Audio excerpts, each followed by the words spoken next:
నన్ను క్షమించు నా బిడ్డా, నేను నిన్ను చంపలేను. కాని నువ్వు నా కొడుకువి. సొంత తండ్రిని చంపి హంతకుడిగా మారడానికి నేను అనుమతించలేను. తండ్రిని చంపిన కొడుకు అని చరిత్రలోకి ఎక్కడం నాకిష్టం లేదు. ఈ శాపం నీకు తగలకుండా ఉండటానికి నేను నిన్ను నా నుండి దూరం చేసుకుంటున్నాను. బహుశా నది నిన్ను మంచి గమ్యస్థానానికి చేరుస్తుంది. నువ్వు ఎక్కడున్నా సుఖంగా ఉంటావు. ఇది ఒక భయంకరమైన తుఫాను రాత్రి. రాజు సూర్యచంద్రరావు ప్రతాప్గాడ్ రాజ్యభవనంలో రహస్య గదిలో దిగులుగా సింహాసనంపై కూర్చున్నాడు. కాని అతను మనిషిలా కాకుండా చెట్టులా కనిపిస్తున్నాడు. నడుము కింద అతని అవయవాలు నల్లగా కఠినమైన వేర్లుగా మారాయి. అవి ధూలంగా గుండ్రంగా విరిగి లోపలికి మునిగిపోయాయి. అతని చేతులిప్పుడు కొమ్మలు వలె మారిపోయాయి. మంత్రి చండాలుడు మహారాజు ముందు నిలబడి ఉండాడు. మహారాజ సూర్యచంద్రరావు, నిన్ను నువ్వొక్కసారి చూసుకో. ఇప్పుడు నువ్వు గొప్పవాడివీ కాదు, ముఖ్యమైనవాడివీ కాదు. నువ్వు కేవలం అలంకార వృక్షమయ్యావు. అడివి వనదేవుడి శాపం నీ మెడకు చుట్టుకుంది. ఇప్పుడు నీ శరీరంలో ప్రవహిస్తుంది రక్తం కాదు, జిగురు. నువ్వలాని నా మనసును బాధపెట్టద్దు. నువ్వు పరాయవాడివి కాదు. రాజు మంత్రి సంబంధం కాదు మనది. నువ్వు నా స్వంత తమ్ముడివి. పరాయవాడిలాగా మాట్లాడి నన్ను బాధపెట్టద్దు. నా గొంతు ఎండిపోతున్నది. నాకు తాగడానికి మంచినీళ్ళివ్వు. నా సిరులు కొమ్మలుగా మారిపోతున్నాయి. తొందరగా నాకు కాస్త తాగడానికి నీళ్ళివ్వు. మతిలేని మహారాజా, మరిచిపోయావా? భవిష్యవాణి చెప్పింది గుర్తుంది కదా? కొడుకే తండ్రిని చంపుతాడని. 25 సంవత్సరాల క్రితం నేను నీ కొడుకును నీ చేతుల ద్వారా నదిలో పడేసేలా చేశాను. ఇప్పుడు నీ కొడుకు ఇక్కడికి రాడు. నిన్ను చంపి శాప విమోచం కలిగించలేడు. వాడు ఉంటేనే కదా. వాడెప్పుడూ నీళ్లలో ఉన్న ముసళ్లకు ఆహారంగా పోయి ఉంటాడు. నువ్వు ఇక్కడే కుళ్ళి కుషించి నశించిపో. ఇక ఈ రాజ్యాన్ని నేను పాలిస్తాను. మహామంత్రి మాటల విన్న మహారాజు ఆశ్చర్యపోయాడు. జీవం లేని రాయిలాగా స్తంభించిపోయాడు.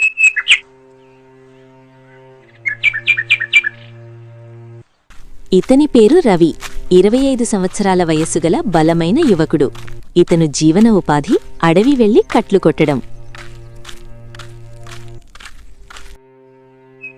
మిత్రులారా, మన అడవి లోపలికి ఎవరో వస్తున్నారు. మనం వాళ్ళ కంట పడకుండా ఇక్కడి నుంచి వెళ్ళడం మంచిది.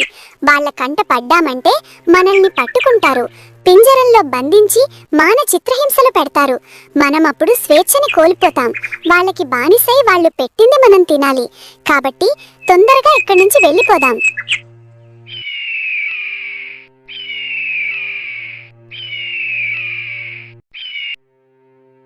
ఈరోజు సూర్యుడు చాలా బలంగా ఉదయిస్తున్నాడు. నేను ఈ చివరి ఎండిపోయిన మానను నరికేసి కట్టెలను మోపుగా కట్టుకొని వాటిని తీసుకెళ్లి సంతలో అమ్మి వచ్చిన డబ్బుతో నేను మా తాతకు మందులు కొనుక్కొని వాటిని తీసుకొని ఇంటికి వెళ్తాను.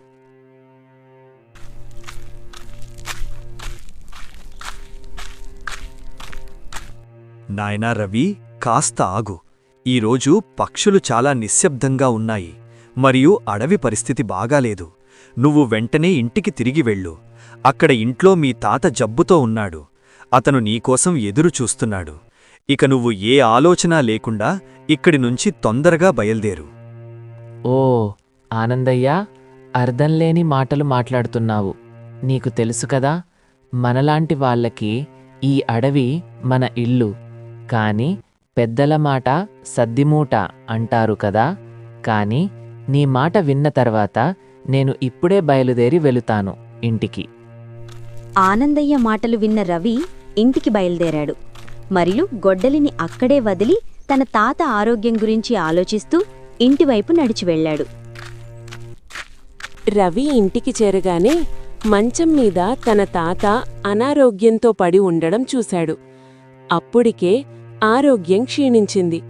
రవిని చూసి ఇలా అంటాడు. నేను ఇక చాలాసేపు బతకలేను. నేను నీకు ఒక నిజం చెప్పాలి. దయచేసి ప్రశాంతంగా ఉండు. నేను చెప్పే మాటలు నీ మనస్సుకు చాలా బాధ కలిగిస్తుంది. అయినా నాకు తప్పదు, ఖచ్చితంగా చెప్పాలి నీకు. ఇప్పుడు నేను చనిపోతే ఎప్పటికీ ఆ నిజం నీకు తెలియదు. నువ్వు నా రక్తం కాదు, నా కన్న కొడుకువి కావు.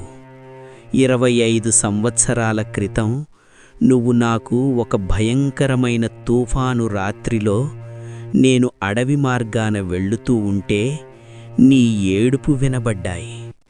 ఆ అరుపులను వెంబడిస్తూ నీ దగ్గరికి చేరాను.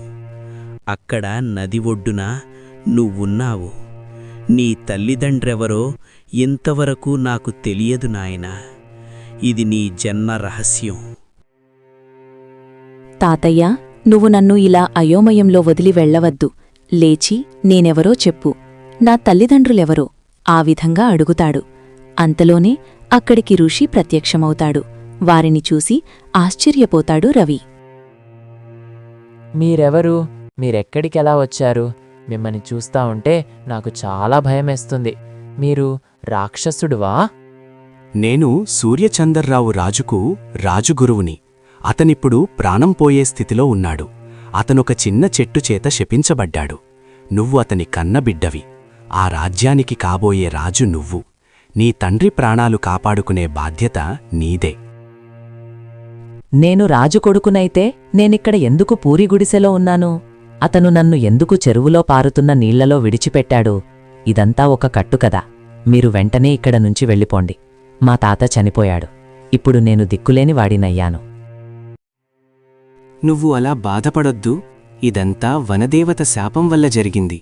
నువ్వు నీ తండ్రిని చేరుకునే సమయం దగ్గరపడింది. సూర్యచంద్రరావు రాజు నీ నిజమైన తండ్రి. ఇప్పుడు అతను శాపగ్రహస్థుడు. అతను చెట్టుగా మారిపోతున్నాడు. మహారాజును రక్షించాలంటే నీలగిరి అడవిలో ఉన్న ఎగిసిపడే అగ్నిపర్వతంలో అగ్నిపూ మాత్రమే అతని రక్షించగలదు. నా తండ్రిని నేను తప్పకుండా కాపాడుకుంటాను. నా ప్రాణాలు పోయినా నాకు బాధలేదు. నేనేమి చేయాలి చెప్పండి? నువ్వు నీలగిరి అడవిలో దక్షిణం వైపు నడుస్తూ వెళ్ళు.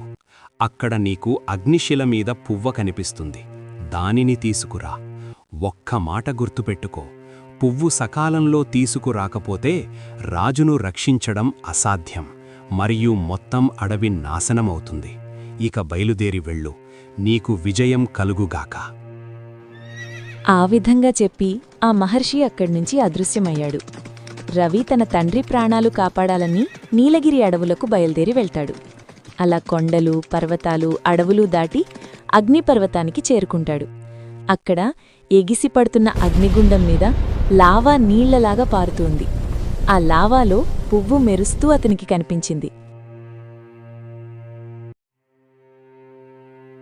వెంటనే రవి దేవుని తలుచుకుంటూ ఎగిసిపడుతున్న లావాలో ఉన్న పుష్పం దగ్గరికి నడుచుకుంటూ వెళ్తాడు. అలా నడిచి నడిచి దాని దగ్గరికి వెళ్లి నిలబడి దాన్ని గాఢంగా చూస్తూ ఉంటాడు. అంతలోనే తెల్ల మబ్బుల్లో నుంచి ఒక అగ్నిదేవుడు ప్రత్యక్షమవుతాడు. అతను చూసి ఇలా అంటాడు.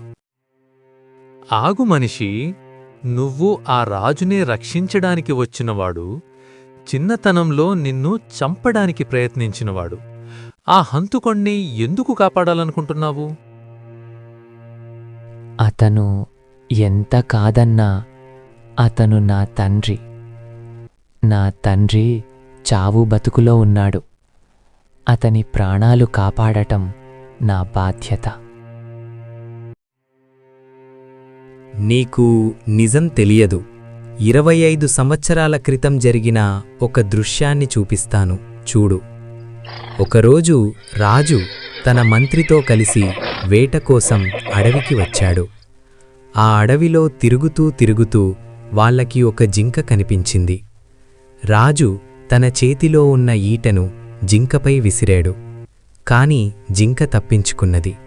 ఒక పురాతన మర్రి చెట్టుకు గుచ్చుకున్నది. వెంటనే దాని నుండి రక్తం కారడం ప్రారంభమయ్యింది. రక్తాన్ని చూసి రాజు భయపడి చెట్టు దగ్గరకు వెళ్ళి మోకరిల్లాడు. ఒరై మూర్ఖుడైన సూర్యచందర్రావు, రాజా అనే అహంకారంతో అడవిలో ఉన్న నోరులేని జంతువులను చంపుతున్నావు. ఈ అడవిని కాపాడుతున్న పవిత్రమైన రక్షకుడిని గాయపరిచావు. నిన్ను శపిస్తున్నాను. నువ్వు ప్రకృతిని గాయపరిచినట్టే అదే ప్రకృతి నిన్ను అంతానికి దారితీస్తుంది. నువ్వు నెమ్మదిగా నిర్జీవ వృక్షంగా మారుతావు మరియు నీ సొంత కన్నబిడ్డ నిన్ను నరుకుతాడు. గుర్తుపెట్టు. ఇదే మంచి అవకాశం అనుకున్న మహామంత్రి సొంత అన్న అయిన మహారాజు మనసులో చెడు విషాన్ని నింపాడనికి బయలుదేరి మహారాజు దగ్గరికి వెళ్తాడు. మహారాజా, విపత్తు సంభవించింది. మీ సొంత రక్తం మీ చావు కోరుతుంది. ఇందులో అర్థం స్పష్టంగా ఉంది. నీ నవజాత కుమారుడు నిన్ను చంపడానికి పెరుగుతాడు. అతని పుట్టుకే మీ మరణానికి కారణం. మీరు చెట్టుగా మారితే ఆ బిడ్డ ఎలాగైనా హంతకుడుగా మారతాడు. మీకు మరణం కాకముందే అతని వదిలించుకోండి మహారాజా. మీ ప్రజల కోసం మీరు ఈ కఠినమైన నిర్ణయాన్ని తీసుకోవాలి. ఈ శాపం నీకు తగలకుండా ఉండటానికి నేను నిన్ను నా నుండి దూరం చేసుకుంటున్నాను.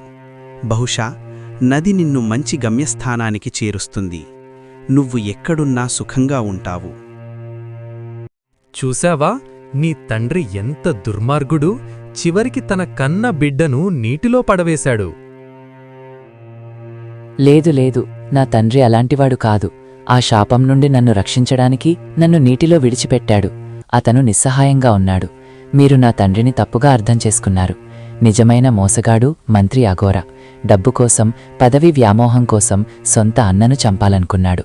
అతనికి తగిన బుద్ధి చెబుతానని నేను నా తండ్రిని రక్షించి ఆ ద్రోహి అఘోరపై ప్రతీకారం తీర్చుకోవాలి. ఈ అగ్గి పువ్వును తీసుకోనివ్వండి. ఈ పువ్వును తీసుకువెళ్ళి హక్కు మీకుంది. దీన్ని తీసుకెళ్ళి నీ తండ్రి ప్రాణాలు కాపాడుకో. ఎవ్వడివిరా నువ్వు? ఈ రహస్యం మందిరంలో ఎలా వచ్చావు? ఎవరక్కడా? రాజ్యభటులారా, ఇతన్ని వెంటనే బంధించండి. వరసకు చిన్నాయన మరియు మంత్రిగారు నన్ను మర్చిపోతే ఎలా? మీరు కుట్ర పన్ని నా తండ్రి నుంచి నన్ను దూరం చేశారు, కేవలం ఆస్తి కోసం. నా తండ్రి చేతుల మీదగా పడేసిన ఆ చిన్న పిల్లవాడిని నేనే. ఇంకా బతికే ఉన్నాను మహామంత్రిగారు. ఇప్పుడంతా గుర్తుకొచ్చినట్టుంది. మహారాజా, మీ కొడుకు తన తండ్రిని చంపుతాడని అడవిదేవుడు చెప్పాడు. కర్మ నిన్ను చంపుతుందని ప్రపంచం భావించింది. కాని నేను మిమ్మల్ని చంపను. మీపై పడిన ఈ మృతువు బెడను నేను నరికివేస్తాను. ఈ శాపాన్ని మూల మూల నుండి నరికేస్తాను అని అర్థం. రవి తన గొడ్డలతో చెట్టు మొదల్లో నరుకుతాడు. తెల్లకాంతిలో చెట్టు బెరడు మాయమై తన తండ్రి పూర్వస్థితిలోకి వస్తాడు. తన కొడుకుని చూసి రాజు సంతోషిస్తాడు. తమ్ముడైన మహామంత్రిని చెరసాలలో పెట్టిస్తాడు.